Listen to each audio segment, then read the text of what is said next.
to get this show on the road. This is going to be episode 2 of the Dirt-E Podcast. I'm Dan Watson. And I'm Paul Sloggett. Welcome.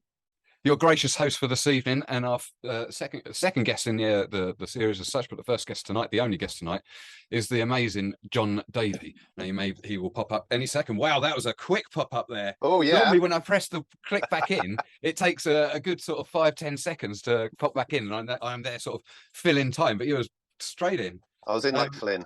Hello, how you doing, man? Yeah, good. Also, it was nice and actually sunny today. No. Yeah, I've just come back from a cracking weekend. Simon Neck and his crew, big up for Mount Fest, another cracking festival. Lots of belly laughs, so well done, guys. Really enjoyed myself. I've been back an hour.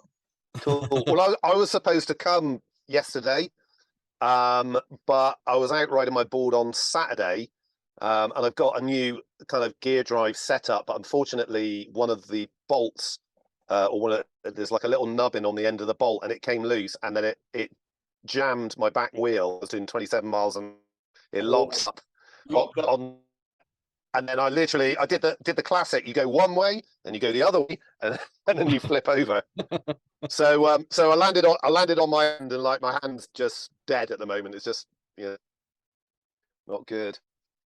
Yeah, well, I've now Loctited those little nubbins on. Yeah. Yes. Every e-boarder's best friend is that stuff right there. We're not sponsored, but we're looking for sponsors. Loctite 248. Yeah, we'll take that on. Yeah.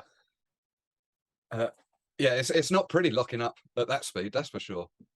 No, it was kind of, well, as you probably know, when you come off, you don't really remember much about it, but yeah, my wheel was spinning, and I was probably doing 26, 27. Then all of a sudden it stopped spinning, and my gear drives have basically got a massive groove all the way around it.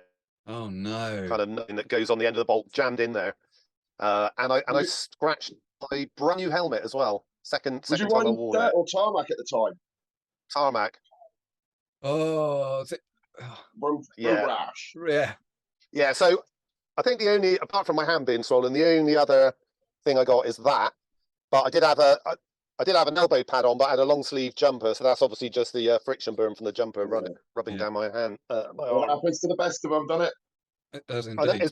It's been a while, so one was due. Well, that's it. I mean, you're playing with fire on that tarmac as well. High speeds, hard landings. I know. I was mixing it up. I did a bit of off-road at Ashton Court and Lee Woods in Bristol. Well, that's a nice little track in there, and super rough and ready in there on that track from memory. The Nova Trail. The Nova Trail. It's really good, but it's sort of designed for mountain bikes, so it's not that wide. I know Simon's been up there a lot riding it, but kind of just over the road is Lee Woods, which are basically like 20-foot wide dirt paths for people and walkers. But I basically go up there at dusk and then just rip through there. Very nice, very nice. And is that local to you then? Is it? Yeah. It's about 15 minutes from my house. Well, that kind of leads perfectly onto your introduction, doesn't it? Then, really, Jon. Jon, we know your name as the amazing Jon Davey, aka Southwest Eastskate. Yeah. What's the handle on that? At SW Eastskate, is that? I think Southwest Eastskate ESK8. Yeah. On lock. We got this stuff on lockdown. All these. But yeah. So whereabouts in the world are you, Jon? Where are you normally? Because without going too far, Ed, you do get about a bit, don't you? Well, I get about. I do. Yeah. You met a few yeah. Well, I live in a small town just outside Bristol called Nailsea, which is really boring, but it's cheap, so that kind of facilitates me. Decide, you know what? I'm just going to go to California and Vegas for 3 months during the winter and miss out all the shitty weather out here. Yeah. And we had a shitty winter. We really have. I know. I did it in 21. I went out there like November 21, stayed 3 months, came back for a month, went out there for another 2 months, and then I was like, oh yeah, I got to do it again this year. So I kind of spent 2 months over Christmas just gone. Because it's basically hot and sunny every day, and you can go out riding, and it's not grey and cold and miserable. And there's a shitload of spots as well. Yeah, there is. I remember I think just when I heard about your first visit, I remember sending you a message saying, "Oh, please go and hit the Silk Road whilst you're there, the Silk Road of mountain boarding through Denver and up to Salt Lake and stuff." But you have ridden some incredible terrain, and thankfully, for the viewers who may or may not know, there's you've done some sick edits, it has to be said, of those travels, available on YouTube. We'll stick those links in the description below and probably be flashing up some of that right now. But magic witchcraftery pokery's happening now. Yeah. But yeah, I mean, some of that scenery is just like, It's epic, isn't it? I like to ride fast, but there's a time and a place to sort of drink it in as well, because, you know, like as a sort of semi-highlight reel, you're hitting desert trails. It was the drainage ditch that got me. Oh yeah. In Vegas, there's like, I don't know, 50, 60 miles of stuff like that. And also there's a lot of it that's underground. So, in Vegas, literally like riding these tunnels for the floodwater. Obviously, it's always good to check just to make sure there isn't going to be a flash flood. But I can remember we did one ride and we're a bit. Basically, what there is, there's a tarmac, and Americans call it asphalt. So I was getting really confused. There's no tarmac's at the airport. This is asphalt, but anyway, we call it tarmac. But there's literally a bike path that serves the whole of Las Vegas, and it probably about 50 miles long. So you could literally get on like the smoothest tarmac you could ever imagine and just circumvent Vegas. So we kind of went to try and find one bit which is still under construction. Then we dropped down into a drainage, started riding this tunnel, which you kind of had to duck. But that tunnel was like 2.5 miles long. And we weren't really sure. Sorry? Was it a full pipe or was it like a square tunnel? It was a square. Yeah. Flogs has been on a bit of a concrete mission over many, many years, and he has an obsession with concrete, and its many forms. So I know that I know exactly where he's going here. He's thinking of a particular clip that he's seen of some follow cams and that down through these really tight little tunnels. But wicked. There's so much of that to be ridden out there. I mean, you've even visited the Hollywood sign at one point. Yeah, so I kind of went on a bit of a mission, and probably I think I developed a bit of a problem because I had to go out skating every day, otherwise I kind of so I kind of. Are you still there, John? Overdoing it. Yep. Oh, you're very intermittent there for a second. He's in back in, or was he frozen? Oh, it says your internet connection is unstable. Oh no! It's better than your board being unstable. All right, maybe it was me jangling my hands around. It can't cope with the bandwidth. What was I saying? Oh, the Hollywood sign. Yes. Yeah. So I was in LA and literally just trying to go to all the cool places to skate, and I hunted out a video on YouTube, and it was a cyclist basically saying how you can go from Hollywood Park, which is by the reservoir, the dam, and then there's the old Mulholland Highway, which is just now a dirt path. And you can follow that. You go around a residential area, and then you pop out on the kind of the main big windy road that then leads you up to. Yeah, that was super cool doing that. I think you're allowed to do it, but over there they're obviously a lot more lenient because generally people just ride on the roads anyway. How big is the scene over there? The electric scene?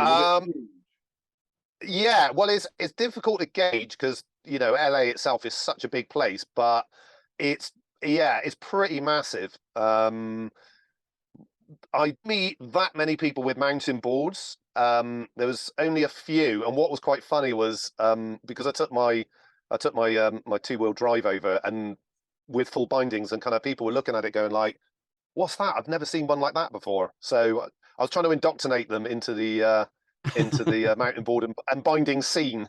They're like, "Yeah, but what happens if you fall off with your bindings?" And I'm like, "Well, you don't fall off if you've got bindings." Like, say to them, like, some of these components are made and built a few hundred miles away. Your four-wheel drive. Tell us about your four-wheel drive then. Yeah, so my four-wheel drive board was made by Ben Brown about 3 years ago, and him, Kieran, Hugo, and I think a couple of other people. Basically, they all bought a job lot of gear drives from 3D Service SAS, and also a bunch of flips. No, I think it was Maytag motors they were using, 6355s, and built a whole bunch of four-wheel drives. So this was the beginnings of Apex there. Yeah, pretty much. Yeah. So I was on some group chat thing on WhatsApp, and Ben said, "Oh, I'm selling this," and I just messaged him straight away and said, "I'm buying it." and he was like, "Well, you're welcome to try it," and I was like, "No, I'm going to buy it." So yeah, that was interesting going from two-wheel drive to four-wheel drive. I've never tried a four-wheel drive. Once. I have rode front wheel motors because someone set up goofy. I tried someone who was good, but I've never ridden four-wheel drive. Yeah, is very different because obviously rear wheel drive, you're kind of popping your weight to the back all the time, letting the front go light. Obviously four wheel drive, you haven't got to worry about that, but the only problem is you can't really pop the front around because it's so heavy. But at the same time is you kind of don't need to pop the front around if you're doing tight corners. So the first E-bit where we kind of had that big kind of run up the hill and then back down again, there was one like kind of hairpin bend, which was great because I'd just come into the hairpin bend, I'd put all my weight on the front of the board to keep traction to the front motors, and then just kind of pull myself around. I think the biggest problem with four-wheel drive is that obviously with rear-wheel drive, all the weight is at the back, and also the motors are pushing all the weight, but because of the front-wheel drive, it's light all the time, so they do tend to spin up. And I know that there is a way of using the traction control on the front and not the back. I was just about to say, I mean, without getting too geeky, because if you do know about all the different VESC settings and the traction control settings and stuff like that, which it's incredible tech, and to understand it and use it is one thing, but it is above mine and certainly above this puck nuggets pay scale.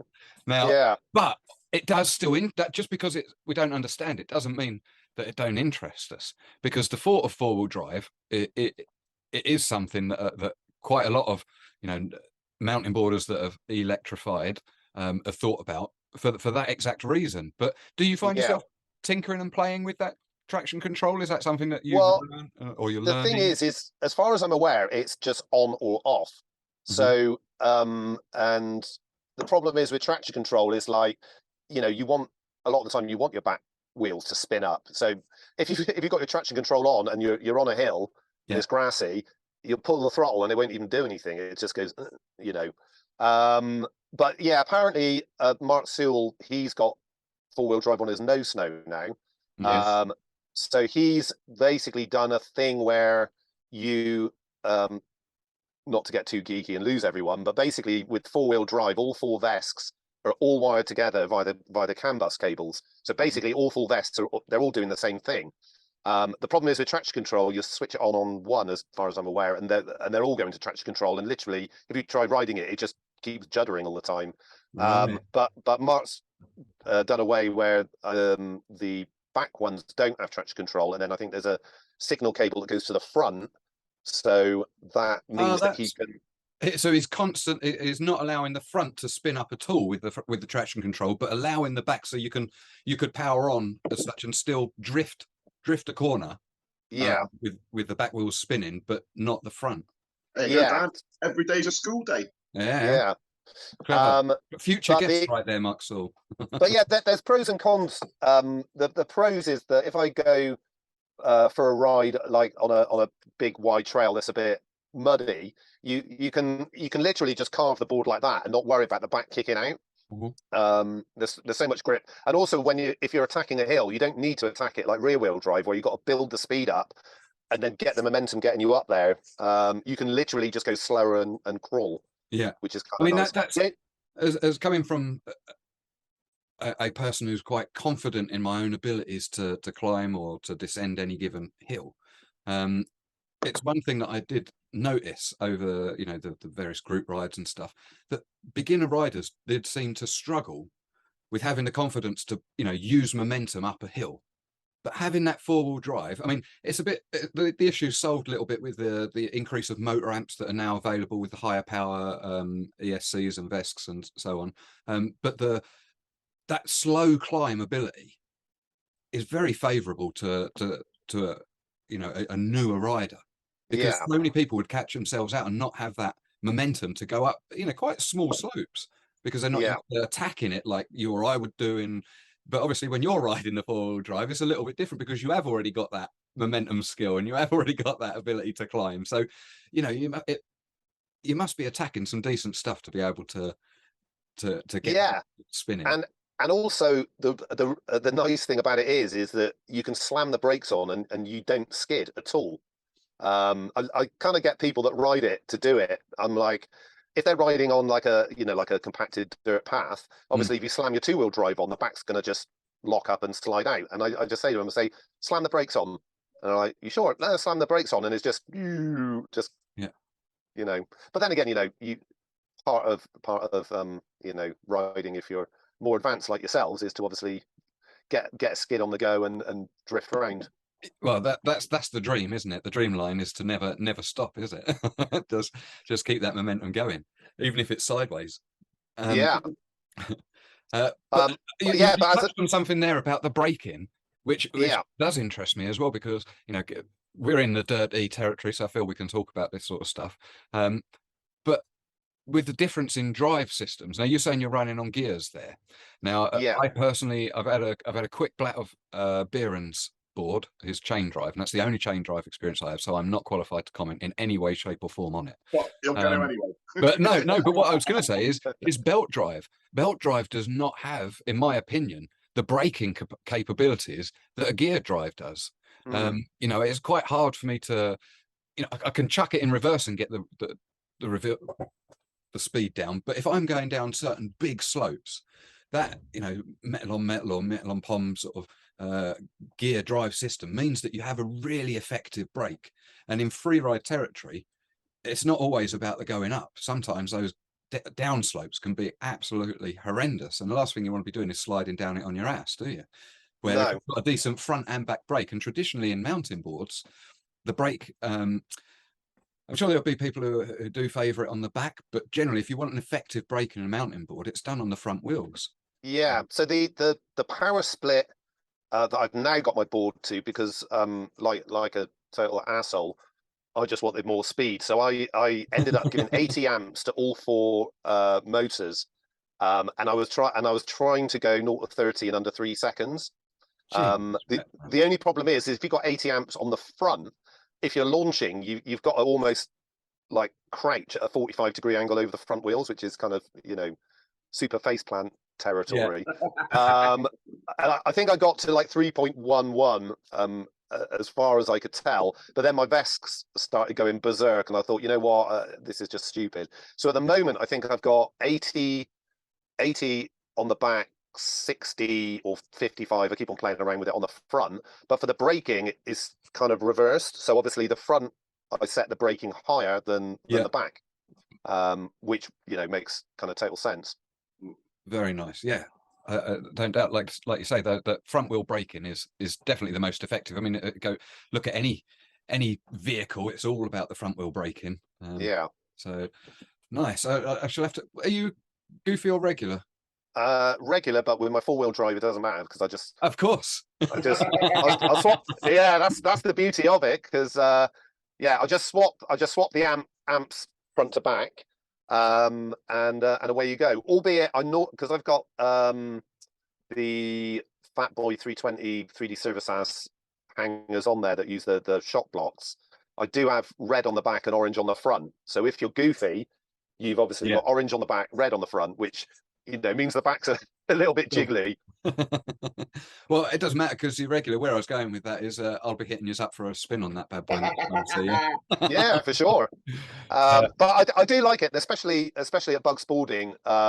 which, you know, obviously if you're a mountain boarder, an experienced mountain boarder, kind of going down something like that, you know, might be normal. But for anyone that's never really ridden something like that before, it can be pretty daunting. But the great thing about it is obviously the riding up that downhill, which is great because all you do is you just put the power on and you just attack it. And obviously myself, because I'm not that experienced, the four-wheel drive just made it really, really easy for me, because I literally would just power it all the way. I wouldn't let off the power at all, not even in the corners. I'd just let the whole thing pull me round. But then at the last bit, you know, seeing the Brins, Eamon, Elan, Beeren, you know, and you know, hitting it at some speed that I'm like, oh man, how did you do that with rear wheel drive? It's all about that momentum. Yeah, that's all it is. It's just pure momentum. Yeah, and like I say, and obviously a good few years of experience of riding these boards without power.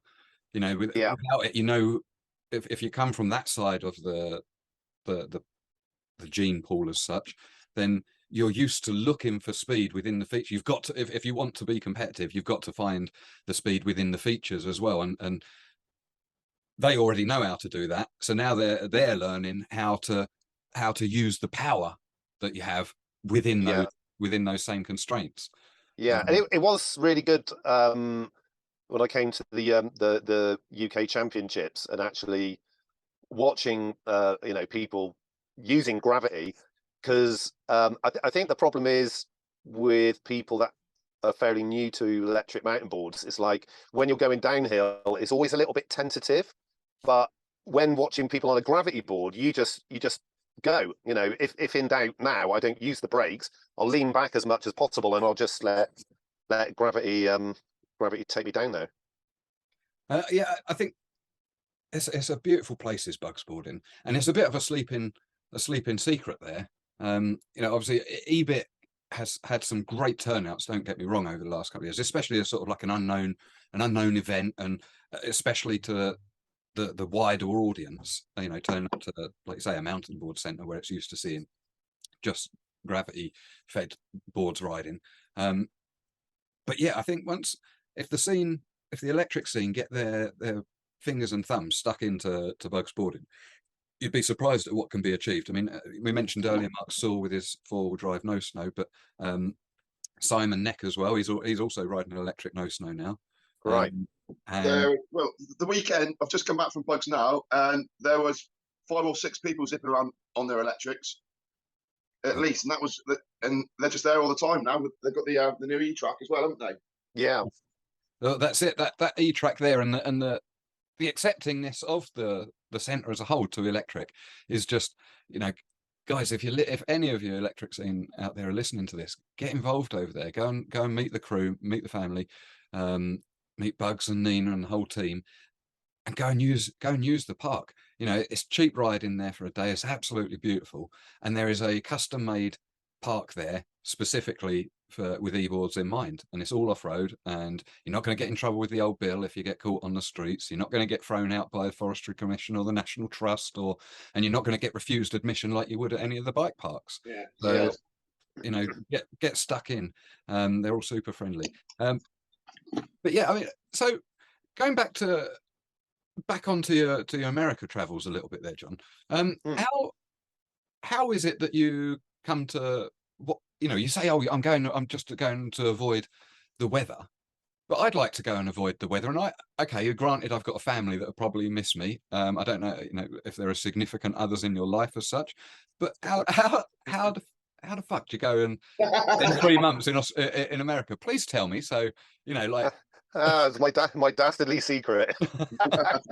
Well, I don't, you know, have a significant other, and I don't have kids, and I don't have a house, and I don't have a full-time job. So that kind of all lends into it. I kind of made a bit of a shift in my life around about 5 years ago, kind of for myself, realizing my free time is my most valuable thing to me. You know, I'm not worried about having nice, overly nice, shiny things, or, or unless basically, they're electric and well, Yeah. exactly. Yeah, I probably spend 10 times more than I do on tyres than I do on tyres of my car. But yeah, so occasionally I get the opportunity of going out there for some unofficial work, and then the flight's already paid for. I've got a bit of money, and I've got loads of friends out there, and as you may already know, like Americans are so super generous with their hospitality, that sometimes it makes me feel British, because we've always got this like British guilt thing. And they're the total opposite. They're like, no, don't pay for anything. We'll pay for the lot. And I'm like, but if you come over and see me, I can't do the same. I feel bad about it. But yeah, and I literally I booked my plane ticket in October 21, when we were allowed to travel again after not being able to go anywhere for a year and a half. So I just thought, you know what, on my deathbed, am I going to say I wish I had more money in the bank, or did I have, or the experience of just skating in the States? So yeah, that kind of sold it to me. it's definitely a no-brainer. You sold it to me. Yeah, let's All go. we need now is to find a suitable costume for me to dress up in for a few. I mean, I'm not very tall. I reckon I could pull an Ewok off. Oh yeah, for sure. But yeah, all the guys in the States are great, and you'd go out on a group ride, and the thing is, the group rides out there are ridiculous. That San Diego and Long Beach especially, and also in LA, there's a Flux Movement there. That they'll do a group ride, and it'll probably be pushing on for like 100 people, and they're all kind of gunning it down the street. Yeah. And is that all types of electric vehicles as well? Is it? Yeah, so it's also you see it in the UK as well, but obviously a lot of people ride EUCs now just because of range. A lot of people I know who swapped from mountain boards or electric skateboards to EUCs, especially the guys in London, because you might have to travel 8-9 miles to meet up, and then you've got no range left. Yeah. So I think that was going to be one of the questions. Are you what is Shaz from London Way has coined? Are you a PEV Jedi? And can you ride? You can now. I know the answer, but what electric vehicles do you currently ride outside? Well, I've got my 2-wheel and my 4-wheel drive mountain board. I bought an Evolve Stoke. That's the little skateboard, isn't it? Which I've got. With a little kicktail, but I've got cloud wheels on there, so it's not, obviously our roads are so bad anyway. Just trying to ride urethanes every day is a bit sort of hard on your feet. So the cloud wheels make it a lot easier. I can ride cloud wheels on fairly nice dirt as well. Yeah. But yeah, funny enough, I went out to Portishead Seafront riding my Stoke earlier. I just love it because it is literally just like a little surfboard. You just a little pocket rocket one, isn't it? Really? Yeah. And then I just recently got an Ace-Deck Stella, which I won in an Instagram competition. Nice. I think David Jontzer, our downhill friend from Poland, as an Ace-Deck as well that he gets about on. Ah, cool. So yeah, it's a bit of a weird board because it's the same length as a Stoke, but it's a drop deck design. Right. And normally with a drop deck design, they're normally long boards, so you can wedge your feet into the drop. But because it's so small, your feet are almost too close to wedge in. So you kind of got to put the ball of your foot kind of up on the lip a little bit, and they've got this kind of retroactive kicktail stroke handle that they've built into the back of it. Right. Which from riding the Stoke, I like having my foot up on that kind of kicktail part. However, there's no grit tape because it's made out of metal. So it's like any board. It's going to take a bit of getting used to.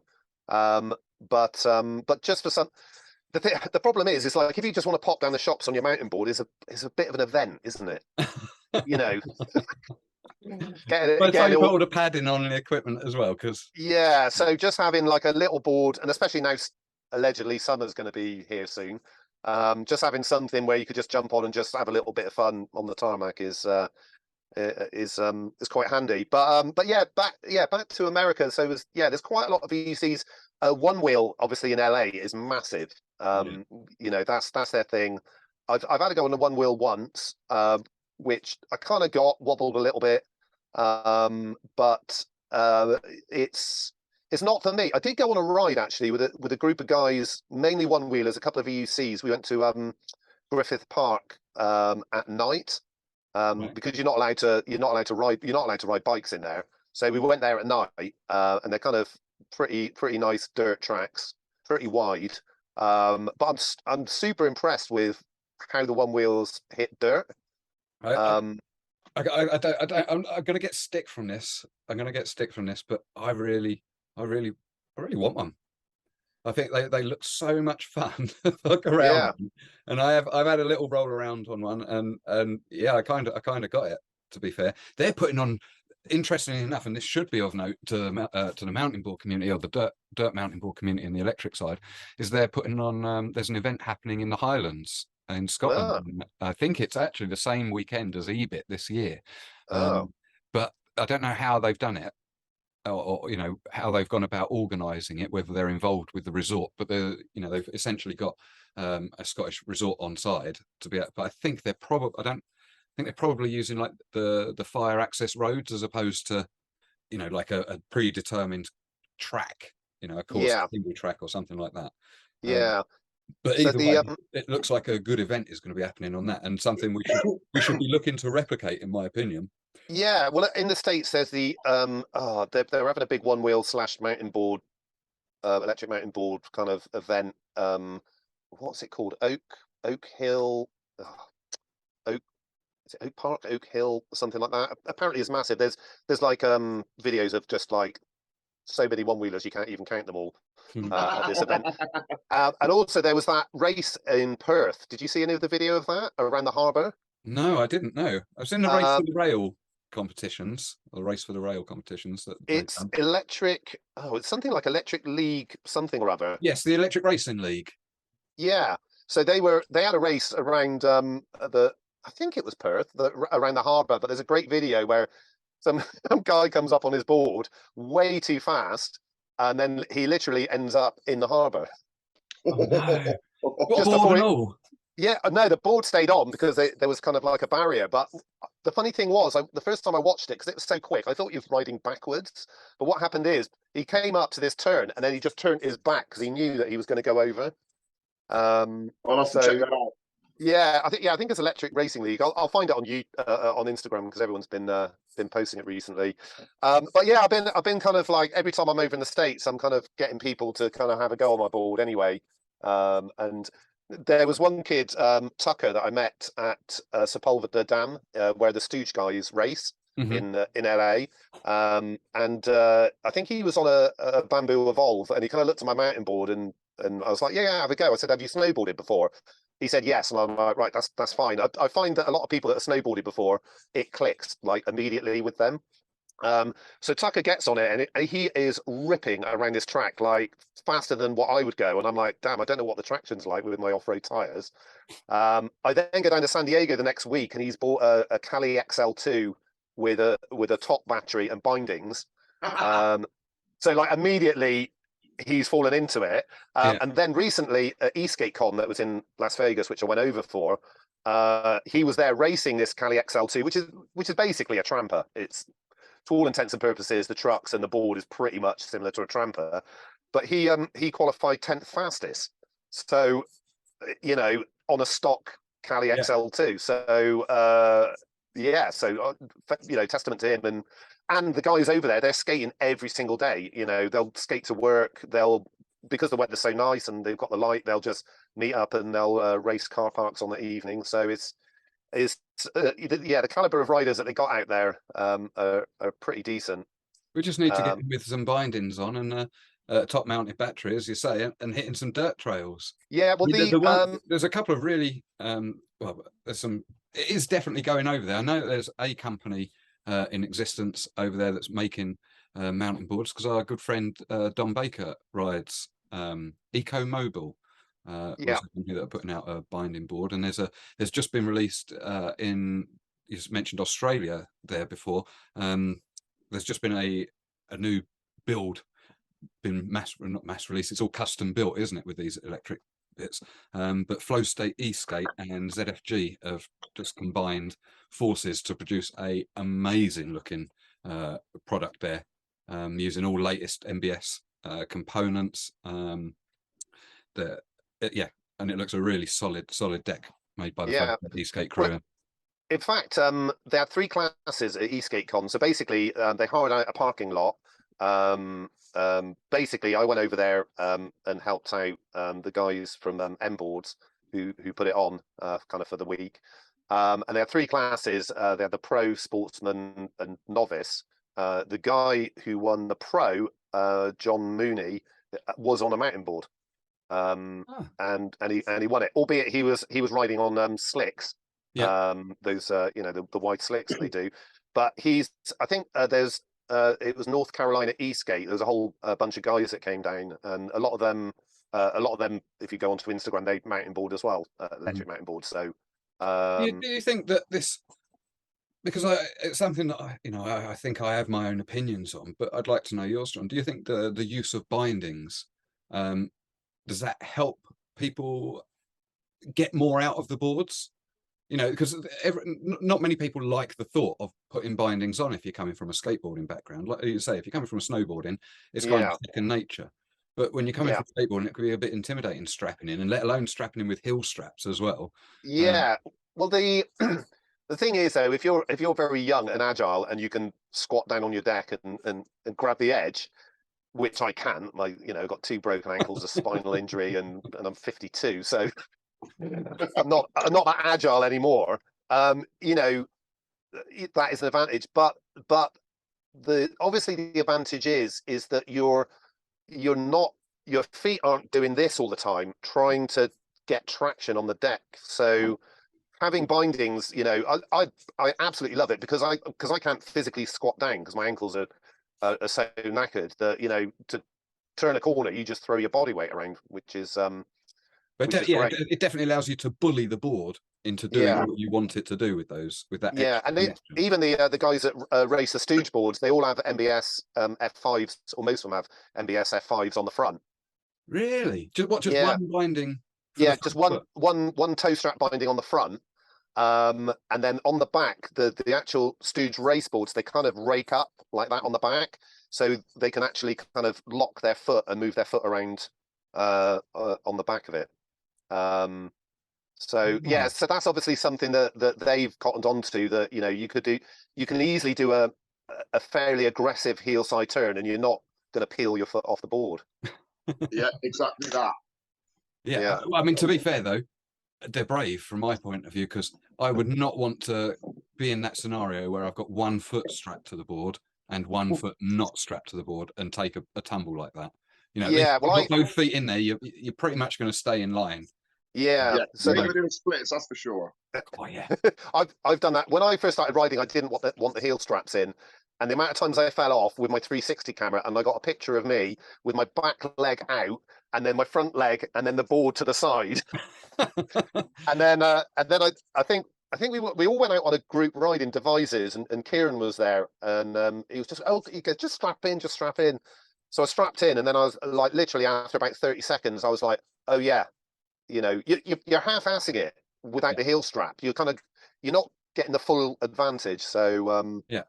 And like you say, it does come at a little bit of a cost in that you can't get your feet out again, so you are bound to that board by hook or by crook. You're staying with it, which is why protective equipment is so important with mountain boarding, not just downhill but electric especially. Like I'll occasionally go for a little gentle rip, but I know that I'll always wear a helmet and wrist guards at minimum. And if I'm just going for a gentle rip, then I won't bother with much else on. But if I'm going out for a session, if I'm meeting up with anyone, or it's full gear. It's full gear, including butt pads and potentially back protector as well. Like I say, we're all elderly statesmen here, Jon. You might have a couple of years on me. I think Slogs is a year or 2 older than you. We crunch, not bounce now, and you're a cheeky fucker. Yeah, we The, tend to crunch rather than bounce down the hills now. well, then, when I go to the States, I pretty much wear like an Alpine Star body armor all the time because obviously I don't want to end up in hospital out there because that's not Yeah, that'll cost you a dollar, won't it? yeah, well, I just have to do a runner out the country or something. And also that the thing is, if you injure yourself on your board and you can't ride, so it's kind of like, well, what you're doing is like, would you rather not be able to ride for the sake of wearing like elbow pads and knee pads? Yeah. And also as well, my friend John Goff, who actually started Southwest E-Skate, he had his first skateboard was actually the same as my first skateboard. It was a unique, like a single wheel drive board, and he hit those, those like brass knobbles for blind people that they have. Yeah. He hit that at like 12 miles an hour, came off, and if you go on his Facebook page, there's a lovely picture of his kind of foot turned like the wrong way. Ugh. And that was just from coming off of something at slow speed. So yeah, and definitely. Well, I've had quite bad head injuries in the past. I was knocked unconscious playing football, and it took probably about 3 months for me to kind of not feel like I had a hangover every day. So yeah, definitely protecting your head's a definite there. Yeah. So, it's new helmet time for you, is it now? Well, I scratched my brand new helmet on my second ride when I came off the other day. No. Oh no. So I'll say it again then. Another new helmet time for you, is it then? Well, I bought two. I bought a Scorpion full face helmet, but you can take the muzzle off. To be honest, I like riding with my face out because I used to just ride with a Ruroc, like with the face open. I know they're not technically, crash tested, but compared to like a normal skate helmet, it's kind of no different. Plus, you've got protection around this part. Yeah. And then, in fact, if anybody wants to buy a Ruroc, they're all selling most of their helmets off half price at the moment because the season's over. Mm. So I've just bought a little helmet. It's kind of like there's normal Ruroc, but it doesn't have the face part. It kind of has these clip-on bits that go over your ears, so I can put my headphones in there. And that was like 40 quid delivered. That's a bargain, that is. Yeah, it's got a nice big scratch over the side of it though. Yeah, it didn't come like that, but it has now. But yeah, I think obviously the other thing, especially watching like people gravity boarding, it's like knowing how to fall properly. And unfortunately, is your brain when you start falling tells you to do this, and it's just trying not to get that to put your hands out, isn't it? But it's the worst thing to do. I mean, to be fair, I couldn't recommend to any electric mountain boarder who hasn't come from a mountain board background already. If you've come from a skateboard or even just snowboarding, to the ways of stopping, and you sort of fail safe for your technology. If your wand goes haywire or shit the bed, what happens? Your board suddenly takes off. How do you get to the ground, or how do you stop without the use of the your electrical systems? Or if your electrical system suddenly fires up and just sets off at a hell of a rate through some whatever malfunction, worst case scenario, how do you then stop it? Like if your brakes go in a car, you'd just chuck it down a couple of gears, wouldn't you? And then gradually work it down to a stop or whatever. But with mountain boards, you've essentially got to get to the ground, and going to somewhere like Bugs, having just you wouldn't even be on the beginner slopes very long, but they would teach you how to do a power slide both ways, front side and back side. And there's not many scenarios where you couldn't use those techniques to keep you out of trouble on an electric. Well, I had a bit of a situation because I went to Utah and literally just went on Instagram and said, I'm in Utah, is anyone out there skating? And this kid who had an EUC kind of took me up these trails. But the design of my board with my battery is that I've got so on my Tramper originally I had a biggest beast box, and what I did was I took the sides and the top off, so I was just left with the carbon plate, put 2 strips of Velcro, put a pelly case over it, and put 2 straps around it. So basically what it means, I could just hot swap the battery out for another one, and carry on riding. But unfortunately, I thought I didn't have the straps on because the Velcro was pretty good. But unfortunately, because I was on a bouncy, downhill, rocky track, literally the whole battery just went. So obviously I was going down and I'm like, well, I've got no battery, I can't stop. So yeah, literally all I did was I kind of went up towards the side, which was on a bit of a bank, and then literally just pushed the back round. And I had the Alpine style body armor on, so I kind of fell on my back and used my elbows. But yeah, well, that's definitely something I'm up for. Is maybe even just getting on a gravity board, just to get an idea of what it's like to actually have no brakes. I tell you what, Give them a little scare. be careful what you wish for, because every electric mountain boarder that's stepped on a downhill board so far has stuck with it. I know. Just look at Bish, but his Mrs. Sarah, Jeff Yes, Bond, Bond, Ash Hollings. Yeah, I even saw Elan on a downhill board the other day. Ah, right. It's the new trend. Well, I tell you what, the nice thing is just going to a concrete skate park, and you've got all your stuff there. Watching like Aidman's videos and stuff.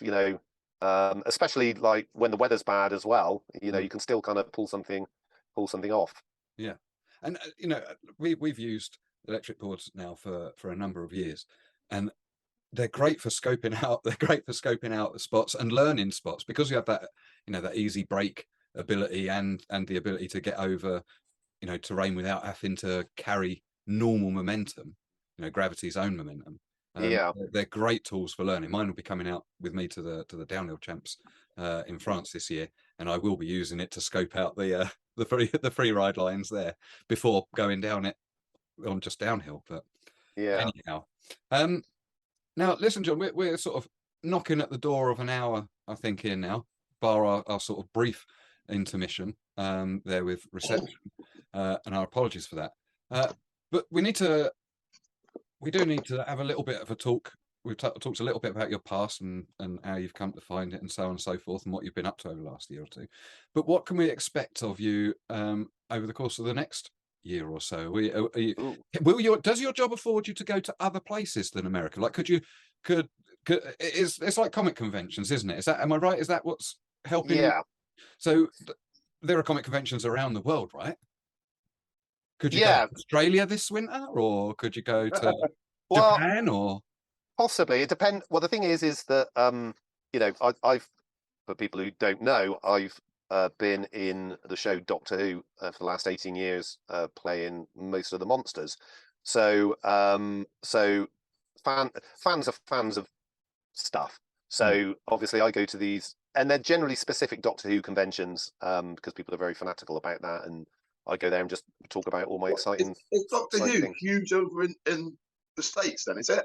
Yeah, well, in a niche, specific audience as such. But the thing is obviously, like, pop culture kind of was born from America. So people it's amazing going there, because when people are into something, they are like full on into it.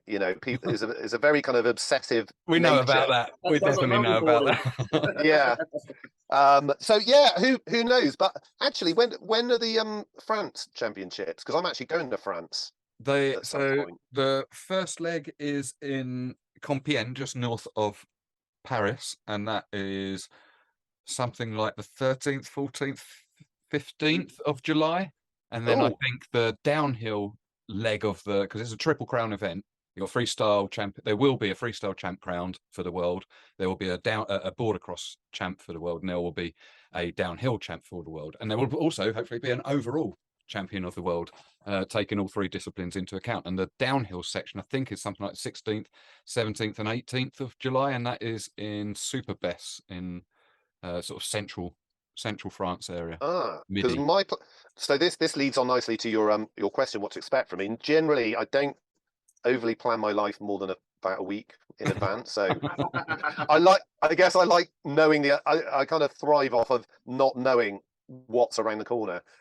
So I got a friend of mine who's in Bordeaux, and my plan was to go over there at the beginning of July. So it may coincide with I might pop round to see you. Yeah, that'd be perfect. That would, wouldn't it? Yeah, I think you'll probably have more riding, sort of better terrain for you, I should imagine, on the downhill leg there. Yeah. Oh, some of those tracks there are just amazing from the videos I've seen. But yeah, definitely. I'll keep in touch after this, and we'll hook you up with our itinerary, and then we can. Right, you'll be on a mountain board by then anyway. A gravity one. Yeah. Funny enough, my friend, he came around this morning and he's just bought a mountain board. He lives near Cheddar, and he's got he's got like about an acre and a half of like wild garden that he's basically got. He's mowed a track that he was using for like his mountain bike, and his like kids would like ride around it. And then he rang me up like a couple of days ago, just talking about mountain boards, because obviously it got in his head. So he went out literally and bought a mountain board, and it was a scrub mountain board with brakes. Right. And he didn't want the brakes on it. He just wanted it just as a board. So I just took the hanger off and stuff like that. So I know he's got one. He lives just down the road from me. So I've obviously got access to that. Nice. Well, you drag him up to Bugs boarding. Well, I've been trying to get him coming up because his daughter has got a mountain board, and I think he's trying to get her into kiteboarding as well. She's about 12. But they're all their whole family. You know, he runs triathlons. Both his kids do like gymnastics and trampolining, and they're out paddleboarding today. So I was like, come up to Bugs boarding, and they'll that's a good activity there. They'll love that. Yeah. But yeah, so basically over the last 2 years, I've been converting a van into a camper van, stroke board storage and charging device. So all of my boards are all stashed in on the pull-out drawers in the back, and I can charge them as I drive. So my plan is to just get lost in Europe and just travel around and find places and skate. So fingers crossed, as long as pesky work doesn't raise its head that ruins everything. I'll hopefully be mooching around France and Spain maybe, and just riding. Oh, excellent. Well, I like I say, I hope that you'll come and join us at some point, because we haven't made a big electric adventure this year like we have done in previous years. You know, we did Scotland last year, and we did Wales the year before. So France this year is our big adventure. We said about we said about joining forces to do a couple of more epic journeys in the past. So it's joined up quite synchronously nice. Yeah. Oh, that would be great. Actually, I've got a question for you. So when I was in the States, I bought a set of wheels from a company called Tommy Boy, and they're called Hubba Hubs. Right. So they're basically they're the MBS bolt pattern, except for they're wider, like Fat Lads. Okay. But they don't have that they have like the ridge. So if you have like 8s on there, they're narrower, and if you have 9s, they're wider. Yeah. These don't have the ridge. So what they do is they just blow your standard 8-inch tires super fat and wide. Yeah. Which is great. And as soon as I did that, it would just made a total difference to how it was gripping. Yeah. So basically, increase your surface area, wouldn't it? Yeah. And also does it pop the bead at all with that extra stretch? No, there's a bit of a bulge on the wall, because normally they kind of come round like that, don't they? Yeah. They come over the top, and basically it's kind of it just makes them fatter. But it's quite, because I know MBS have got the aluminium wheels now. Mm-hmm. But those have got I think there's like 3 different widths. So if you use standard like 50mm tires, they still stay quite narrow. But the other thing as well is, when I'm over there, because the thing is, you know what Americans are like, they're so optimistic about anything, and where British people are very pessimistic. So you got all these people setting up these skateboard companies, manufacturing all this stuff, and I'm just like, how the hell are you ever going to make your money back? They just don't seem to care. They'll just go, oh yeah, that's a good idea, we'll make it. But the big thing with tires is that most tires are kind of retrofitted from scooters, so they're rounded, which isn't really a lot of good. You kind of need like a square tire, like a car tire. So what are there and what are the best mountain board tires do you feel that are kind of good for traction? For traction, and for traction alone, I have to say that on an 8-inch and a 9-inch, and this is my personal opinion, if we're talking pure grip, the newest Tramper mud pluggers, and they Mm. do have a square profile. Yes, Yeah, they do. 'cause You know, those edges there. There used to be in 10-inch. The no snow guys used to ride 10 inches, and they were a flatter profile, but they were like sack trolley, weren't they, Slogs? Yeah, Remember 'em? very, very square. Yeah. Now, square profiles have a place, like you say, in traction, but sometimes you, especially with the rear wheel drives, it depends on what you're trying to do, because like we talked about earlier with when we were talking about the 4-wheel drive, sometimes you want that ability to slide, you know, to essentially drift the yeah, wheels. Now, I'm not saying you can't do that on those, but you tend to use the throttle more to force the board to drift. Where if yeah, you've got that round profile and you're running on a center bead, you'll find that will break traction far quicker, far easier, and give you that ability. So I suppose it potentially comes down to riding style. But I fire it back at you a question. Right, we're talking about square versus a round profile there. If you're on a round profile and your contact patch is running on like a central bead, like on your Primo Strikers, the MBS T4s, are they, or the MBS ones, or even the Apex shit slingers and that sort of thing, they've all got like a constant center bead on those flat tire, on those round profiles.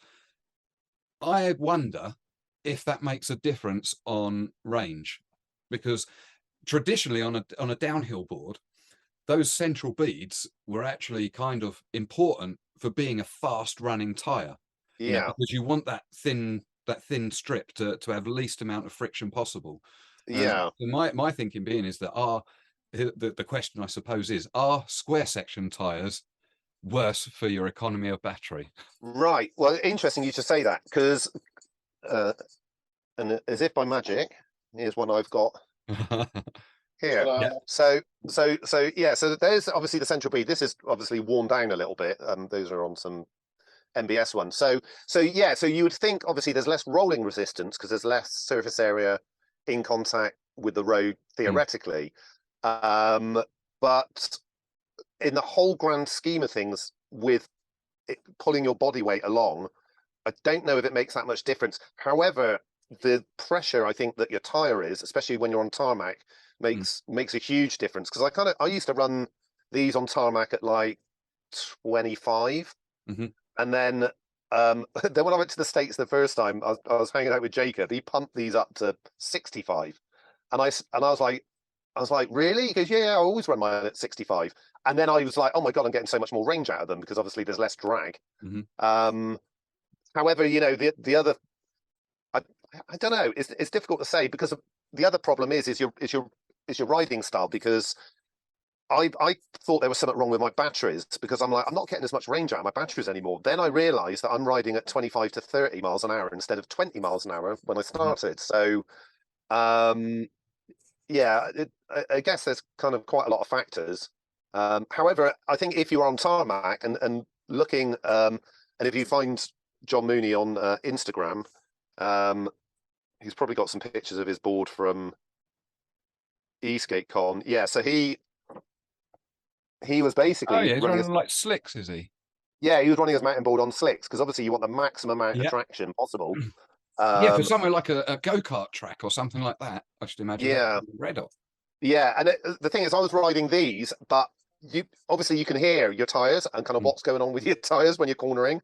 You know, and obviously, if these are going to lose traction, it will just kind of bounce over the knobbles. Yeah. However, the problem is if you're running slicks, and I found this out from Mo Stooge at last year's eSkateCon when we're on the go-kart track, which was like polished concrete, so it was super slidey. And then we had a dust storm that just blew all of this dust in. Then pneumatic tires are terrible compared to urethanes, because basically, if you've got a much wider contact patch and you're on dust, literally you're just skating on dust. Yeah. So the guys that were on the urethanes were actually doing kind of a lot better because there was less contact patch. Yeah. So it wasn't sliding on the dust so much. So yeah, that was kind of an interesting thing. The other thing to take into account as well with things like slick tires is tire temperature. because if they're coming off of something like a go-kart, you know, they're shit unless they're hot. Yeah.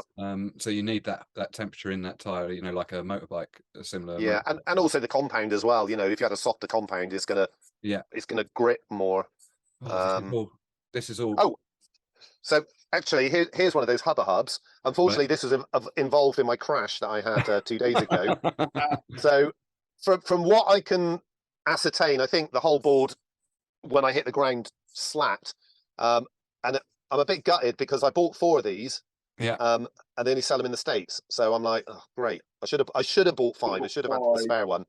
But yeah, so yeah, they're the NBS pattern, but they're super wide, which is and obviously because it's just flat on the top. As soon as if I put these shit slinger tires on, they literally come to this line. Yeah. And then once you inflate them, they just balloon out to fit. But I definitely noticed they were better. I was hoping the guy the guy from Tommy Boy, I asked him, I said, do you sell them in the UK? And he was angling at trying to get someone to sell them. But also if you go to his website, he builds some bananas, crazy, awesome stuff. Again, it's like, I look at it and I'm like, how the hell are you even like running a business just making all of this like amazing, beautiful decks and everything? Yeah. But they just seem to do it. What passion does, isn't it? Yeah, and there's a picture of me on my Instagram. He'd built this monstrous off-road board that had those ridiculous Etox hangers. I don't know whether you've seen them. Yeah. They're like that. And he had I can't remember what he had. He had something like a 18S10P battery on the top of it. It was just this ridiculous monster of a board. But I'd say the Etox. That's one person I would like to have on for a little while. Would be Jens. Oh yeah, for sure. Because he does create some freaking monsters. Yeah. Listen, we've been cracking on here for a little while, and I'm aware that I'm not going to be ploughing into epic saga territory. I'd rather have another guest back on than overstay our welcome with either guest or audience. But as we're winding up here now, Slogs, is there anything you as co-host wanted to ask or add? And if not, we've gone through your setup, haven't we? Yeah. What is do you prefer the 4-wheel or the 2-wheel in general? Well, my 4-wheel, when I got my 4-wheel, that's all I rode. My 2-wheel, which was I did have a Holy Pro tramper deck on it at the time. That was basically my backup. Because of my slight addiction for skating, it was like if there was a problem with my 4-wheel drive and I couldn't ride, then I needed a backup. But basically, when I was traveling, I bought a set of lipos out in the States. So I literally took my 2-wheel drive board in a big zip-up tramper board. I checked it in just as checked baggage. I made sure that I put a sticker on it saying no batteries included, batteries removed. I wrote it all over the board as well. And also when I checked it in, I would ask them, can the supervisor check my board to verify it as well? And made sure I didn't lock the bag because every time I've been in the States, I'd have a little card from their TSA saying that they've inspected it. So I bought some lipos, some 16 amp lipos out in the States. The 20 and 22 amps weren't available. So I took my 2-wheel drive because it's a lot more efficient. The 4-wheel drive's a little bit, less efficient. And then kind of just got used to riding 2-wheel drive again. And to be honest, since I've been back, I've only been riding my 2-wheel drive. So it was basically, as my favorite board was whichever board I was riding. You just kind of fall in love with it again.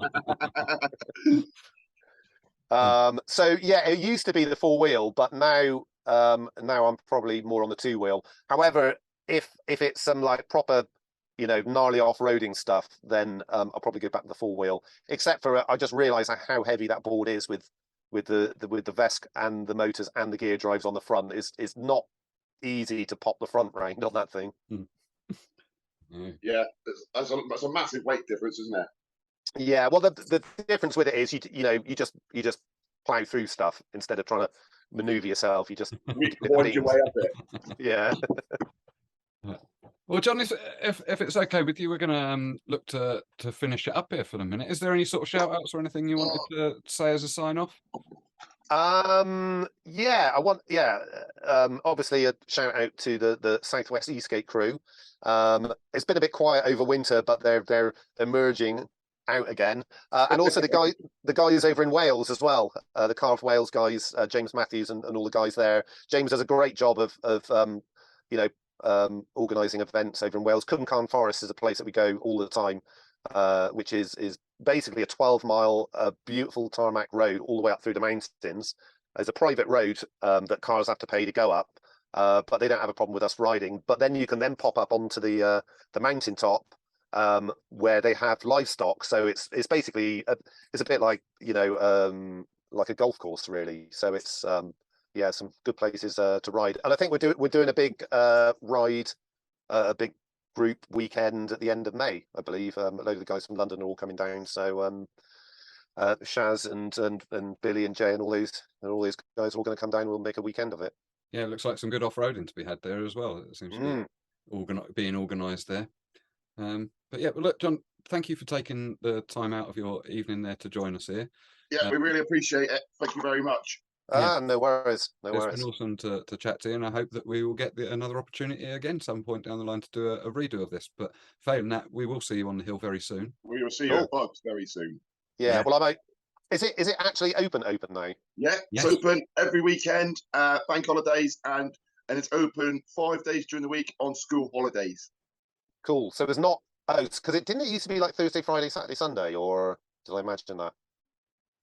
Don't know. I don't know. I'm not that down with their opening. It's locked and loaded. The E-Track is rideable. They were racing on it over the weekend. I think I was going to say about £20 for an old border for a full day's riding. Yeah. But don't quote me on that. So yeah. And if you run out of battery, you can get the uplift. Yeah. There you go. Well, I'll be up there anyway to save your battery. Yeah. Well, I will be there once my hands started working again because I don't want to. Yeah, I can't even bend it at the moment. You get yourself fit again. Keep us all posted on your socials and let us know what you're up to. Awesome. We enjoy it very much. Thank you for joining us on this episode, John. This has been the Dirt-E Podcast. Way aye, man. That was dead canny as out that like. Cheers for tuning out to listen. Now, before you gan yem, don't forget, if you want to keep getting doing with the Dirt-E fun, like and subscribe. Get amongst it. Shy Ben's getting out.